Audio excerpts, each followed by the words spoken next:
it's Majestic and welcome to my channel. This is the first video I'm making because people often ask me how to do an accurate tarot card reading. My future videos will include pick a card tarot readings, psychic abilities in general, remote viewing, and other fun topics. If you have a topic that you would like covered in a future video or just any questions in general, feel free to drop me a comment below. As for now, let's dive into tarot cards. First of all, you might be wondering about the difference between tarot cards and oracle or guidance cards. In my opinion, tarot cards are best because you can do any type of reading with tarot cards. They give you insight into your future, your current situation, and even your past lives. Oracle cards and guidance cards are used to guide you to make sure that you're on the right track to your purpose. Tarot cards can do this as well. However, they also give you a lot more detail and steps that you need to take along the way in addition to the big picture. So you can definitely use tarot cards for any reading, and you can also supplement and add in some oracle cards just to help you paint that big picture. There are also 78 cards typically in a tarot deck, and oracle cards do not have any set number of cards. So next, you might be wondering what type of tarot deck to get. There are so many choices that you will find, and I recommend that you pick a deck that just really speaks to you. So maybe you find a deck where the imagery of the card just really draws you in. This is what you want to find. Also, look at the size of the cards. So you might prefer a smaller deck that also has this great vivid imagery, because maybe you're like me and you have smaller hands and it's going to be a lot easier to shuffle. But regardless, do your research and pick a deck that really speaks to you, because it will be a lot easier to understand the meanings of the cards that way. And talking about the meanings of the cards, there are often sets that come with the deck and a guidebook. And I will just say that not all guidebooks are created equal.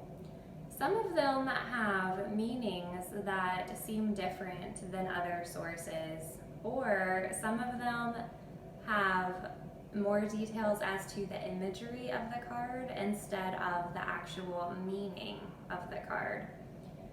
So do your research. You might want to even go by a cheat sheet that you find on the internet, as long as the meanings are accurate. Or what you could do is use a particular deck and a particular guidebook, even if they're not in the same set, if they are the ones that you feel have the correct meaning based on your intuition. Because that is what's most important, is following your intuition about the best cards for you and the ones that have the proper meaning. After you get your tarot deck, you want to bond with the cards. You can do this by taking them with you wherever you go, whether it be to work, school, travel. Just take them with you and bring them out whenever you feel like you need to use them. Also, by doing this, you are absorbing your own energy into the cards. The more that you use the cards, your energy as you're touching them comes off onto the cards, and it helps you have a better reading. So there are different ways for clearing a deck when you first buy it, because obviously it's been handled by multiple people sometimes.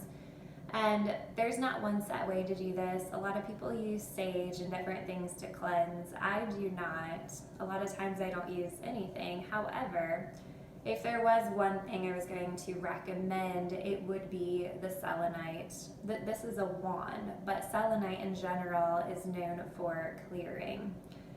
So for one thing, you could clear your cards with this pretty much by waving the wand or the crystal around the cards, clearing any negative energy. You can also use this to clear your own aura. So especially if you're having a hard time settling your mind, you've had a tough day, you just really wave it around your aura and let it cleanse you. The first thing you want to do is think of the question that you have in mind. It is really important before you begin the shuffling process that you are always focusing on the question that you have. So think about the question that you want answered, and also think about how you are going to select the right cards. And there are all kinds of different ways to do that. We'll cover a few. But plan it out in your head what the question is, and then how you're going to select the right cards before you even begin shuffling. Then, as you shuffle the cards, it is very important that you keep your mind on the question. Don't let your mind wander onto other things. Just think about the question that you have in your mind. And people shuffle different ways. I just tend to shuffle like I would shuffle a normal deck of cards. Okay, so I grab them like this and I shuffle. You shuffle until it feels right to you. Lots of people shuffle for a set amount of time or ask a person what number comes to mind for them, shuffle for that amount of time. I shuffle until it feels right, like the right cards are just ready to present themselves. And sometimes a card will pop out and fall on the table, and that usually means that you don't have to keep shuffling, and it's trying to tell you that that card is important and speaking to you. But shuffle until it feels right. Sometimes people just slide the cards like this and draw the cards that they feel. You know, you might feel energy over a particular card. Me, sometimes they just show up. They stand out like it's a darker color. Even though they all should look the same, I will see a card that looks darker than the rest, and it just speaks to me, and it's that card, or that however many number of cards I'm drawing. So that is one option. This is good for pick a card readings too. You can pick a few cards that way for different groups. But also when you shuffle, you can divide the deck. Lots of people divide it into 3 stacks. Again, pre-plan how you're going to do it, whether it's spread them all out or divide into stacks.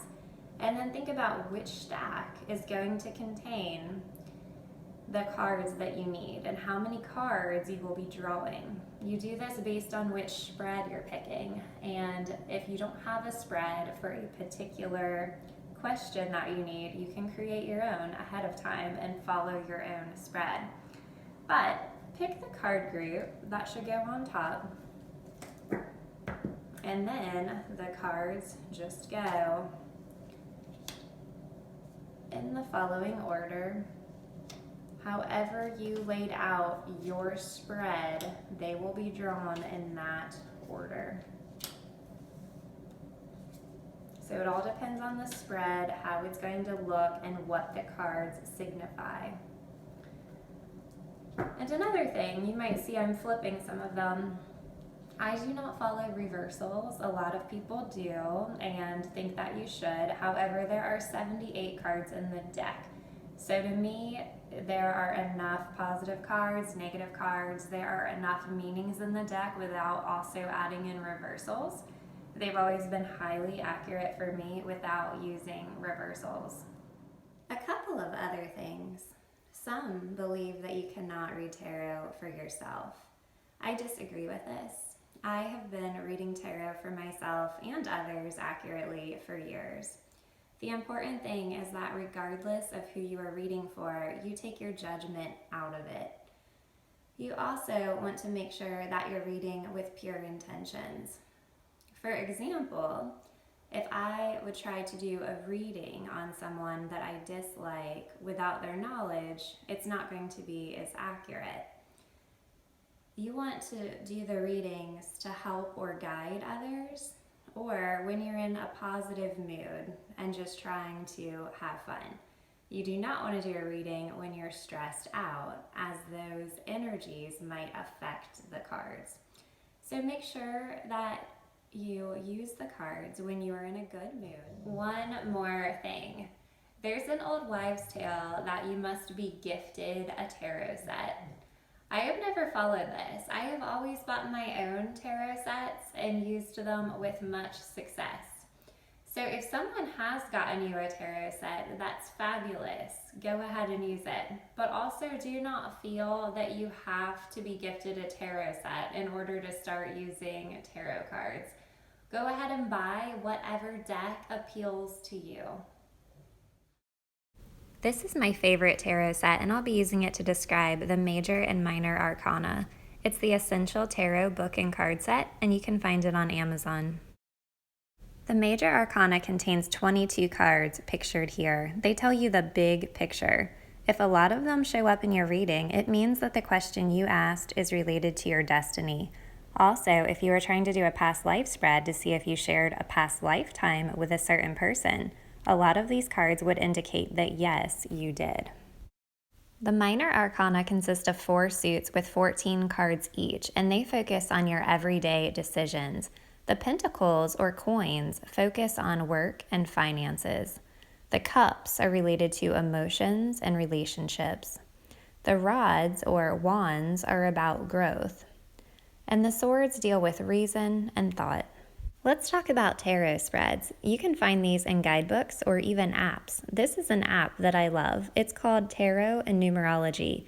It's free, and you can find common spreads on here, do a tarot reading with the app, and even create and save your own spreads. For example, this is a common spread for general readings called the Celtic Cross, and the app shows you how to use it just like a guidebook would. This is another spread that I often use, and it is about your current focus. Have you ever wanted to do a tarot spread and you just could not find one that covered the questions that you need answered? I've had this happen before. For example, I know that I was with my husband in a past lifetime, and I could not find a spread that covered the questions that I had about our past lifetime together, and maybe the lesson that we need to learn in this lifetime. So if you have a similar situation, you can create your own spread for any topic that you want to cover. So all you need is pen and paper. And I will show you my paper after we get it filled out, but the important thing is that you just lay it out with a few key components. So we will write the topic of it at the top, whatever topic you have, and then you just want to write down any questions that you want to cover. So there's no set amount of number, just any questions that you feel you need to know the answer to, you are going to write down on the paper. Then you will number the questions and create your own tarot spread, which can be any design that makes sense to you. The important thing is that the numbers that you lay out in the spread will correspond to the questions that you want answered. If I had a past life with my husband, I simply just need to write down the questions that I have about that lifetime. There are no set number of questions needed as long as I address everything that I want covered. Then, after you come up with your questions, you want to make sure that they all have a number. These numbers will correspond to the design of the spread that you would like. So let me read these questions to you and you can see how I came up with this design. Number 1, what was our relationship like? Number 2, how I viewed him. 3, how he viewed me. 4, what was life like for our children? 5, how my life ended. And 6, how his life ended. Since number 1 is a standalone question, I put the number 1 here by itself.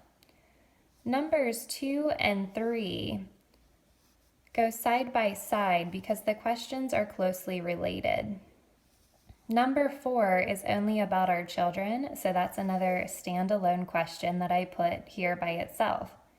Numbers 5 and 6 are also closely related, so I put them side by side. Alright guys, that is all that I have for you today. Thanks so much for watching my video. Please like and subscribe so you can see all of the future videos, and I hope you have a fabulous day.